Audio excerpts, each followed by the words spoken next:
everyone, it's Froggy, and I'm back again with another episode of Women of Xal. So we're just going to go ahead and continue on. You opened your door and saw a woman leaning on the wall opposite of you.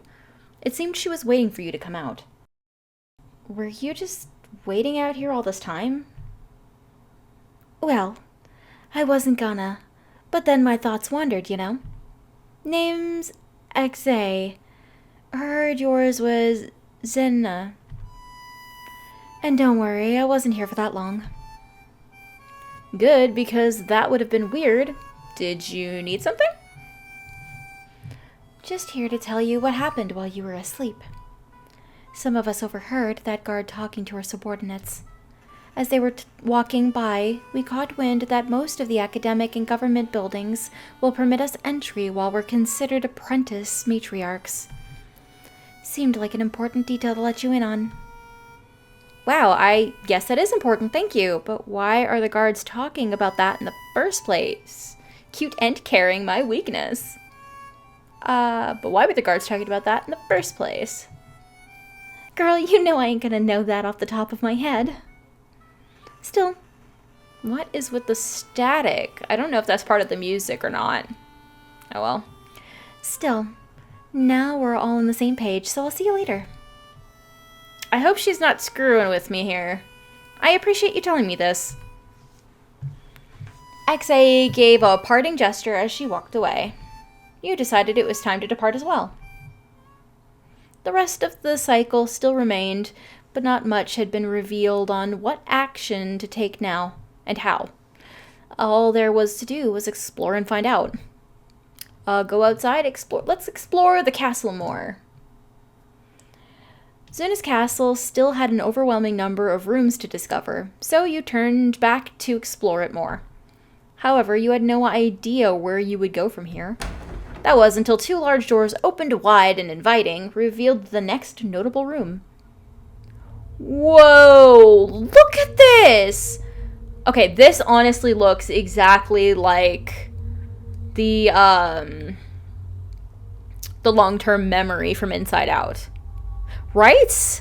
Like, you guys can see it too, right? Have you watched that movie? If you haven't, it's amazing. But anyways, this is what it kind of looks like to me. Standing by one of the nearest bookshelves was a woman who wasted no time in eyeing you as you came in. Well, we know her. You!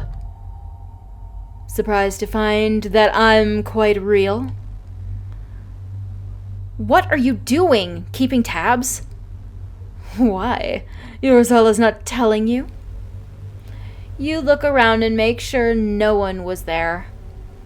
You don't have to do all this. I can still get a sense of what my Xala wants. Maybe, but I prefer you having more limited options, like the rest of the world. I'm not even being shitty with my abilities. Why do you care so much? I thought I made it clear I wasn't going to answer most of your questions. Just behave yourself, and I'll be but a distant memory. With a brief chuckling grin, Mara walked past you and out of the library. Go after her, find a book to read, leave and find something to eat. No, we're gonna go after her. You turned away from the library and entered the hall, hoping to stop the woman and demand answers. However, she was no longer anywhere in sight. Damn it. Go back to the library, find a book to read, get something to eat. No, we're going to read a book. Let's go. You sighed and decided to look for a good book to read. It wasn't long before you realized most of Lady Zuna's books were based on the art of fighting, murder, and law. All the same, you felt what you did read helped you understand fighting a little better. I'm sorry to disturb you, Lady Zenna. You're good. I was about to leave. What is it? Lady Zuna requests you join Lady Velvet in delivering a letter to Matriarch Vina. She's only a few hours away from Zeneska. I'm betting she didn't provide any reason either. Well, I best get to it. Are we taking airship or Zragoon? Airship. I believe Lady Zuna wants you all to personally tame a beast on your own before she considers traveling by wing. Fair enough. Lead the way. Ooh, we get to tame a beast later? That's cool. You finally arrive at the airship docking station. A woman who presumably was Velvet was already there waiting to board.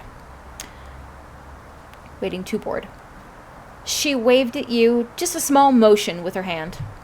A light blue hieroglyphic appeared on the ground, yards away from the waiting airship. Velvet was first to step onto it, vanishing moments after.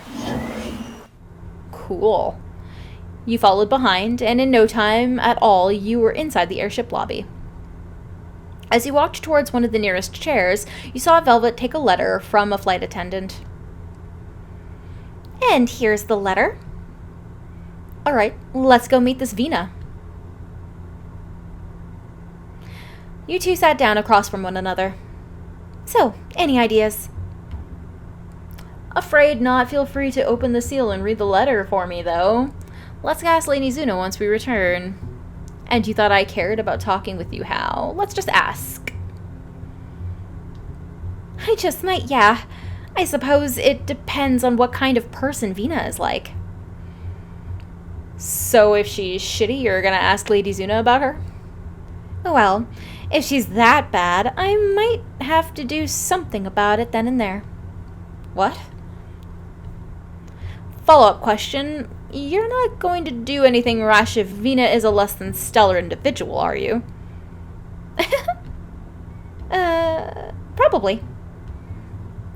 Facepalm survival instincts. Do you have them? Count me in. I'm a work in progress. The fact that you're laughing about it, though. Talking about something interesting? There's going to be a lot of weird voices in here, and I'm probably going to forget them all as we continue on. So if it changes from episode to episode, I'm sorry, but there was just a lot of characters here. That's the vibe I felt overhearing you two. My apologies. The woman took her seat across from the two of you. The name's Zename. It's an insufferably boring trip, if you're flying alone, so I'm hoping you two won't mind keeping me company for a few minutes.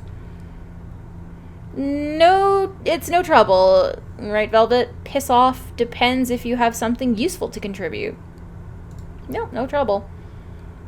Yeah, it can't hurt. Where are you headed? Ramastra. I have a friend waiting for me there. Be careful. I think that's Zufo territory. Should I know about them? A dangerous family, protected and run by a matriarch. I hear they're very liberal about who they kill and why. Not a very patient family. Well, that's terrifying. I like their style. Not a very patient family. Some would say they're not very understanding at all, but I'm confident I'll be all right. Why, your last name isn't Zufo, is it? Nothing like that.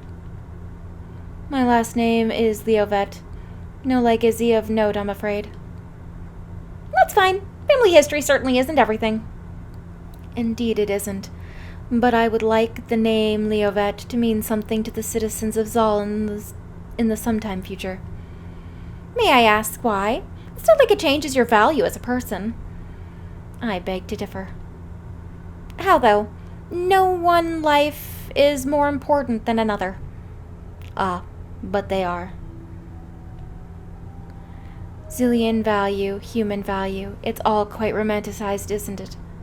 Tell a person they're inferior and they'll protest because we as a species place inherent value on both ourselves and what we can give to the world. It's only natural. But what's natural isn't always right. It doesn't define the truth. For example, if all lives are truly equal, why do we take freedom away from criminals? Maybe because they're criminals? People that lost their right to harm the innocent? So would it be fair to say there's already a bit of gray in your otherwise staunch beliefs? You can't mention exceptions and think that contradicts the point. That would be dull, yes. I'm not focusing on whether your rejection of such outliers is wrong or right. I mean, it is wrong, to be sure, but such semantics are for bores.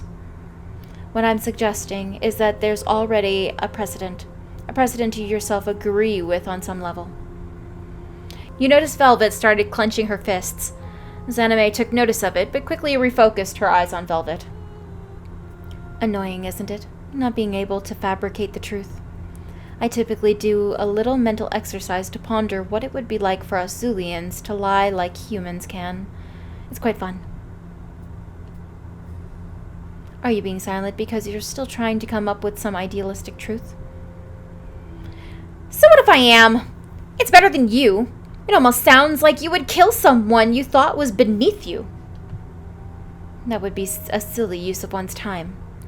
Now ask me to put down a drain on society to save someone actively elevating it. Stay silent, and who are you to decide which of us is worth more than the other? You can go straight to hell, but you're basing your entire belief on how you perceive reality. The universe itself supports no such truth. I suppose we could go that route. Yes, we could very well say that because we're not the creators of the universe, neither of us could determine what the many truths of this world are. It would be a stalemate, and you would preserve your worldview. But this chaotic reality supports my thoughts far more than they'd support a world where everyone was equal. It's mathematically improbable, laughable even, to entertain the notion that despite everyone's experiences and choices, any one person is just as worth protecting as anyone else. Velvet growled and stood up. You're the type of asshole who would compare the merits of a grown woman to a child, aren't you? If I had to choose which of them lives or dies, then yes. Okay. Oh, God.